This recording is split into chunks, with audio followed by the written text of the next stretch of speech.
Good morning, class. Good morning again. So this is the continuation of our lesson in the operations on the set of integers. So a while ago, we discussed the addition and subtraction of integers. So for this video lesson, I will be discussing multiplying and dividing integers. So papaano naman po mag-multiply and divide ng integers. So I hope that at the end of this lesson, you will be able to multiply integers and of course divide integers. So kung nadalian po kayo sa addition and subtraction, this is very simple too. Madali lang po ito. So the rules in multiplying and dividing integers are the same. So for the first rule, in multiplying and dividing integers with the same signs, so same signs po ulit, meaning to say kapag parehas positive or parehas negative, ang gagawin lang daw po, just multiply or divide the integers and the answer is automatically positive. So I'll show you examples later on. So pag same signs daw po, automatic ang sagot ay positive.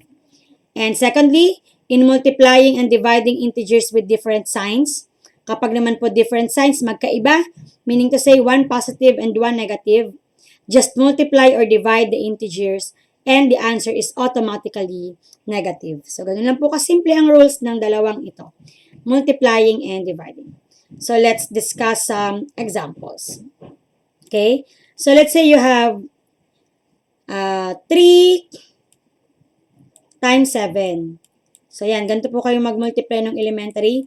You use the symbol as symbol for multiplication. So now papalitan na po natin siya. Take note that in grade 7, we will use parenthesis. You can use 3 times 7. Yan, pwede pong parehas naka-parenthesis. So pag nakita nyo naka-parenthesis, that means multiplication. Pwede rin pong isa lang ang naka-parenthesis. Yan. Pero hindi po pwedeng tanggalin yung parenthesis. Kasi mapapagkamala na po siyang 37. No, so this is wrong. So pwede niyo po siyang isulat ng ganito or ganito. Or aside from parenthesis, pwede po tayong gumamit ng dot sa gitna. We can write that as 3 times 7. Yan, medyo igigitna nyo lang po yung dot kasi pag napababa siya, magbumukha naman siyang decimal point. So I prefer using parentheses in multiplying integers. Okay, so let's go to the examples. So let's say for example, you have 3 times 7. So you will write that as 3 times 7. Yan, so sabi po sa rules, pag daw po parehas yung signs, automatic ang sagot daw po positive na. So, since ito po, 3 times 7 is para silang positive, so ang in-expect po nating answer is positive. I-multiply lang po natin sila. 3 times 7 is 21. Okay, and then we don't have to write the positive sign. Another example, negative 5 times negative 4. O, yan, parehas po silang negative. So, same signs pa rin po yan. So, automatic, ang sagot pa rin po ay positive. And then, 5 times 4 is 20. Ganun lang po kasimple. Okay, another example po. Let's say you have 10 times 3. O, parehas po silang positive. E di, i-multiply lang po natin. Positive pa rin po ang sagot. Another example, negative 7 times negative 5. Same signs pa rin po yan. So, i-multiply lang po natin. 7 times 5 is 35. And the answer is automatically positive. O, ganun lang po kasimple. So, in summary, positive, i-multiply po natin sa isa pang positive, the answer is positive. No? And then, sa negative, i-multiply po natin sa isa pang negative, ang sagot pa rin po ay positive. So, ganun lang po siya kasimple. Ang multiplying integers. Okay? So, how about this one? Let's say you have negative 6. I-multiply naman po natin sa 0. Yan. So, diba sa properties po natin, any numbers multiplied by 0, the answer is 0. So, we don't need to write negative 0 kasi 0, diba, hindi siya positive, hindi rin siya negative. So, ganun din po pag positive. Let's say positive 8 times 0, the answer pa rin po is simply 0. Okay? So, ganun lang po kadali ang multiplying. Positive times positive is positive. Negative times negative is positive. And for another example, how about if you have different signs naman? Okay? So, let's say you have negative 5 times 3. Yan. 5 is negative and then 3 is positive. So, automatic, ang sagot na po natin ay negative. And 5 times 3 is 15. So, ganun lang po siya kasimple. Another, let's say 6 times negative 4. Okay? So, different signs po ulit sila. So, the answer po ulit is automatically negative. And 6 times 4 is 24. So, ganun lang po siya kasimple. Ano po? Okay, so that means in multiplying negative times positive, the answer is always negative. Magkaiba po ng signs. So, kahit mauna po yung positive, followed by the negative, ang sagot pa rin po ay negative. Okay? So, now, let's proceed to dividing integers. So, we will apply the same rules. Pag same signs po, automatic positive. Pag different signs, automatic, the answer is negative. Okay, so again, ano nga po ang tawag natin sa answer sa multiplication? We call this as product. And in division, ang tawag naman po sa sagot natin is quotient, kung inyo pong natatandaan.